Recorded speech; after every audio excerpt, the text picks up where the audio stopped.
a nação brasileira hoje, temos aí mais uma bomba. CPMI do INSS aí traz provas cabais sobre o telefone que manteve conversa com Daniel Vorcaro. E a sua amiga Daniela Lima aparece mais uma vez, só que não.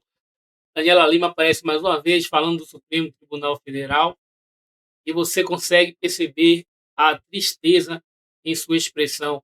Vale a pena acompanhar essa cara de Daniela Lima. Fique até o final e no final a gente comenta. Não se esqueça de se inscrever, curtir e comentar. Beleza? Vamos lá. Hoje a CPMI do INSS teve mais um daqueles momentos que chocaram todo o Brasil e viralizaram. Virou manchete e capa de toda a imprensa no Brasil hoje. Mas antes de chegar neste momento, vamos contextualizar. Quando surgiram as primeiras mensagens falando que o Vorcaro estava trocando mensagens e conversando com o Alexandre de Moraes, Alexandre de Moraes negou veementemente. Ele fez questão de negar, soltar nota, falou que nunca conversou com o Vorcaro. De lá para cá, várias notícias, né, saíram, como a degustação de uísque em Londres, a visita na casa dele, mas ele sempre negou. Só que a Polícia Federal descobriu que no celular de Vorcaro tinha algumas ligações para um número do STF. Um número, um telefone funcional, ou seja, é um telefone de trabalho, não é um telefone de conversas pessoais, de chamar para ir tomar vinho em Londres ou de chamar para ir na casa de orgia na Bahia, não. É um telefone de trabalho. E aí, saiu essa matéria, a CPMI do INSS notificou a operadora de telefonia para certificar quem era o proprietário do número que estava no telefone de Vorcaro, do qual ele trocou mensagens e fez ligações. E aí com vocês, o Carlos Viana, né, na maior serenidade, soltando uma bomba. Essa bomba, meu amigo, Moraes, não tem jeito, irmão, desculpa. A gente tentou avisar, quem faz muita maldade, Deus dá um jeito de trazer a recompensa, às vezes aqui mesmo, né? Então, olha isso aí. Foi solicitada às empresas de telefonia a confirmação da propriedade de um dos números citados na quebra de sigilo do Sr. Vorcaro e que, divulgado pela imprensa, deu como destinatário o ministro Alexandre de Moraes. Mas a imprensa falou, Moraes negou, certo? Falando que não era dele. O relatório oficial que nos foi enviado é de que o número é do Supremo Tribunal Federal. Está confirmado oficialmente que o Sr. Vorcaro tinha acesso com alguém do Supremo Tribunal Federal. Não posso aqui fazer a afirmação de qual ministro, uma vez que, naturalmente, nós vamos oficiar o Supremo para que nós tenhamos essa informação e a clareza de com quem estava o número no dia em que a comunicação foi feita. Mas apenas para que os senhores parlamentares tenham a informação completa sobre isso, como tem sido claro dessa presidência, para que cada um se manifeste da maneira que entender. Está indefensável. A situação do Moraes está... Eu vejo a imprensa falando que o Toffoli vai ter que renunciar ou ele vai sofrer o impeachment. Vamos ser sinceros aqui. A situação do Moraes está muito pior. No dia que o cara foi preso, ele pedindo para o Moraes bloquear alguma coisa, a esposa do Moraes recebendo 80 milhões de reais sem ter nenhum trabalho ali que pudesse justificar a tamanha quantia. É subestimar a inteligência da população ou terem a percepção de que eles estão num patamar tão elevado que eles podem fazer o que eles quiserem que nada vai acontecer. Nada vai acontecer. E ainda o Moraes se sente legitimado para condenar empresários a 14 anos porque mandou R$500 numa vaquinha para alugar um ônibus para levar o povo para Brasília. 14 anos por ter enviado R$500. Olha que loucura! R$500 dá 14 anos, agora 139 milhões de reais é normal. É o que toda advogada casada com ministro de uma Suprema Corte em qualquer país recebe. Não pode levantar suspeitas com isso. Então, cara, como é que tanta coisa mudou em tão curto espaço de tempo, né? Só para lembrar, a CPMI do INSS, não esquece disso não, como é que Deus está agindo? A CPMI do INSS, no início, ela estava sendo sequestrada pela esquerda. Sabe quem ia presidir? Não esqueça, Omar Aziz. o mesmo que presidiu a CPMI da Covid. O Omar Aziz ia ser o presidente. Durante a madrugada houve uma articulação da oposição, eles trocaram tudo e colocaram o Carlos Viana e o Gaspar, que tá dando um show. O Alfredo Gaspar, que tá assim, cara, o cara tá virando um ícone da história da política brasileira. E aí, graças a essa composição da CPMI, hoje a gente tem acesso a certas informações que em um país sério, aí é o problema, né? Em um país sério, coisa que o Brasil não é, umas 300 pessoas já teriam sido afastadas dos seus cargos, já estariam presas. Toffoli, Moraes, Gilmar Mendes já estaria longe. Gilmar Mendes blindando todo mundo. CPI do crime organizado vai lá e consegue a quebra de sigilo de uma das empresas que estava financiando a Mardi, que passou dinheiro para a Mardi.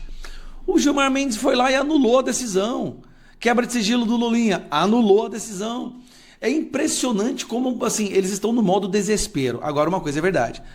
Não há mais nenhuma credibilidade na nossa Suprema Corte. Eles não têm mais a legitimidade de decidir mais nada. Toda e qualquer pessoa que agora for condenada por esse grupo que está lá, na próxima composição que vai mudar, nós vamos tirar Moraes, vai tirar Toffoli, vai ser tudo anulado. E essas pessoas vão... Escuta uma coisa, Toffoli e Moraes, não tem como fugir. Não é eu, não se pode me derrubar, prender o que você quiser. Já está acontecendo, eu estou só constatando isso. Vocês vão pagar na justiça por tudo que estão fazendo. A justiça vai mudar. O Flávio vai ganhar. Nós vamos colocar novos ministros ali, tá? Vai ter impeachment, que não sei que vocês renunciem. Agora há uma chance. Renuncie, faça um acordo de não perseguição. O que vocês fizeram tá aqui, fica quieto. Que quem sabe a gente pode não ir. Ou a nova composição do Senado pode não ir atrás. É que acaba ficando tudo, caindo tudo naquele buraco de sentimentos, de fígado, de quem está fazendo certo, quem está fazendo errado. Vamos apontar para o Supremo porque o Supremo faz tudo só para se proteger.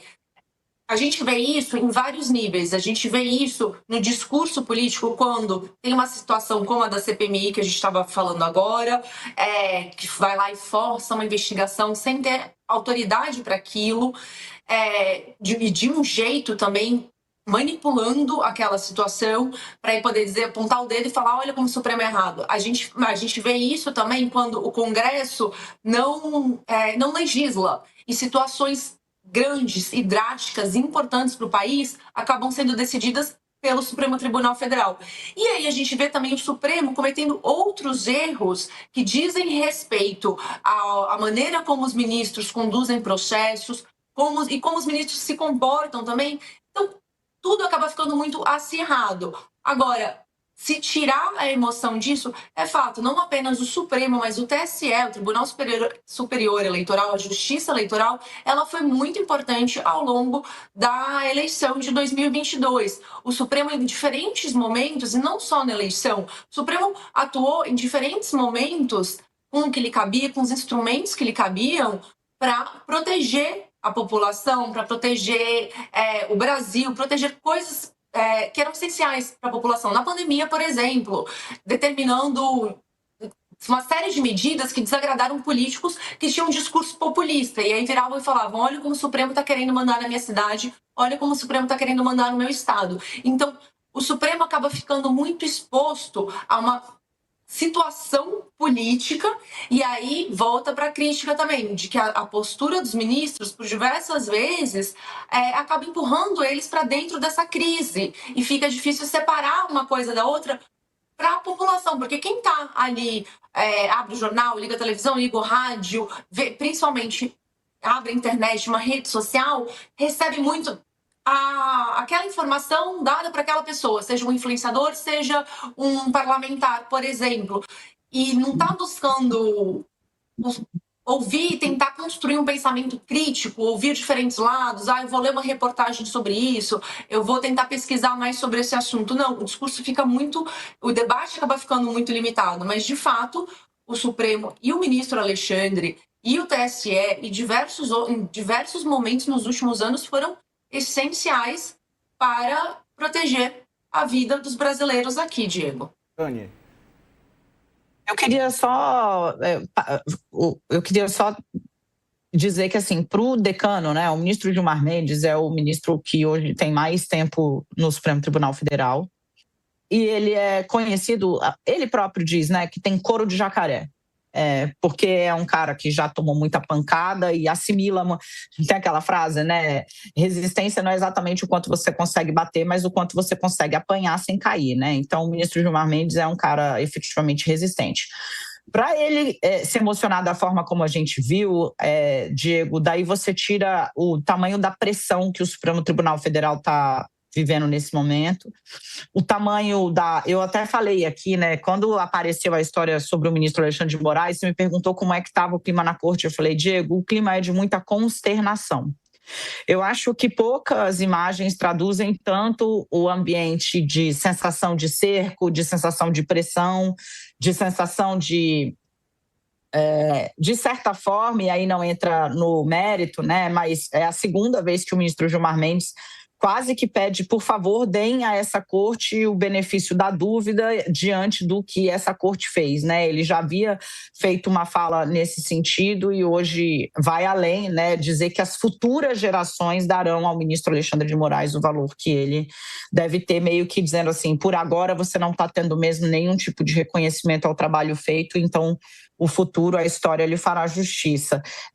Para mim, o que fica dessa imagem é um retrato cristalino do quão pressionado o Supremo Tribunal Federal está desde que foi tragado para o centro do caso Master, no caso do ministro Alexandre de Moraes, por conta de um contrato que a esposa dele, que é advogada, chefia o escritório de advocacia da família, fechou com o Master antes que o Master caísse em desgraça, mas quando já era alvo de uma série de queixas no mercado financeiro por conta de sua política agressiva e depois se descobriu fraudulenta de captação de clientes. Então, acho que poucas coisas espelham o ambiente de pressão que hoje paira no Supremo Tribunal Federal, como esse desabafo mesmo do ministro Gilmar Mendes, que poucas vezes deixa a emoção transparecer. Hoje foi uma delas.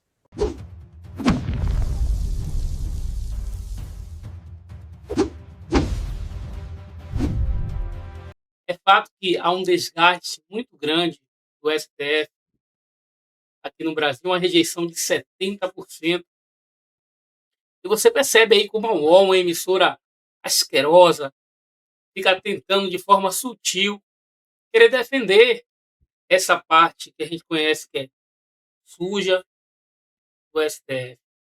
Então, é triste ter que olhar para a cara de Daniela Lima, mas infelizmente são os ossos do ofício. Comente aí o que é que vocês acharam da cara de Daniela Lima, sua expressão ao falar do STF, o declínio que ocorre de fato neste momento. E uma coisa que eu não consigo entender, que eu queria descobrir, é quem são os ministros que mantêm contato com ela, que muitas vezes no Globo News ela dizia que recebia mensagem. Eu posso chutar aqui, será que é Moraes? Eu acho que é Gilmar Mendes. Eu vi a expressão dela ao falar de Gilmar Mendes e eu acredito que seja ele. Mas não sei. Uma hora a gente vai descobrir. Comente aí o que é que vocês acharam. Comente aí também o que é que vocês acharam aí dessa prova cabalística, falando sobre o contato, o qual Moraes conversava com Daniel Vorcaro, celular de Vorcaro ali nas provas da Polícia Militar, que o nome é Alexandre de Moraes. Não sou eu que estou dizendo.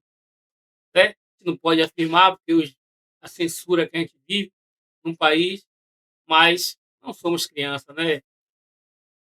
Povo abençoado. Não se esqueça de se inscrever, comentar, compartilhar. Um forte abraço.